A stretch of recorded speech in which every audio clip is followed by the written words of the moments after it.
জুনে হতে যাওয়া টি-20 বিশ্বকাপের স্কোয়াড ঘোষণা করেছে নিউজিল্যান্ড। ছোট্ট বাচ্চাদের দেখে কি আপনার অবাক লাগছে? হ্যাঁ, অবাক লাগারই কথা।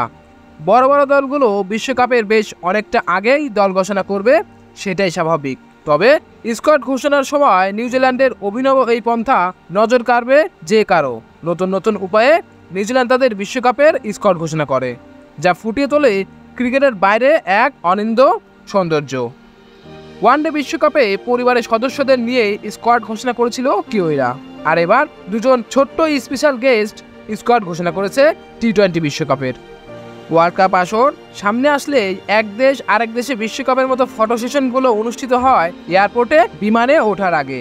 সেখানে জেন্টলম্যান গেমকে সম্মানিত করার দেশগুলো এভাবে ইউনিক কিছু করার চেষ্টা করে।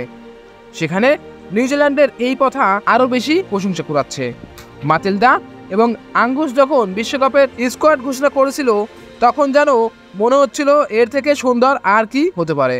আসন্ন টি-20 বিশ্বকাপের জন্য অভিজ্ঞতায় ঠাসা 15 সদস্যের প্রাথমিক দল ঘোষণা করেছে নিউজিল্যান্ড, যার নেতৃত্বের ভার থাকছে কেন উইলিয়ামসনের উপর।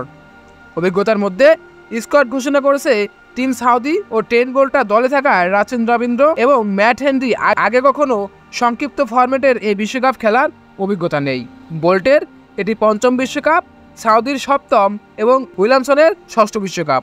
এক নজরে ঘোষণা করা কিউইদের 15 সদস্যের স্কোয়াড দেখে আসা যাক। উইলিয়ামসনকে অধিনায়ক রেখে Finn Allen, Trent Boult, Michael Bracewell, mark Chapman, Devon Conway, lucky Ferguson, Matt Henry, Jimmy Neesham, Glenn Phillips, Rachin Rabindra, Mitchell Santner, ইসোদি ও টিম সাউদি। যাই হোক, এর আগে 3 আসরে সেমিফাইনালে খেলেছিল কিউইরা। 21 সালের ফাইনাল খেলেও টি-20 বিশ্বকাপ জেতা হয় নাই উইলিয়ামসনদের।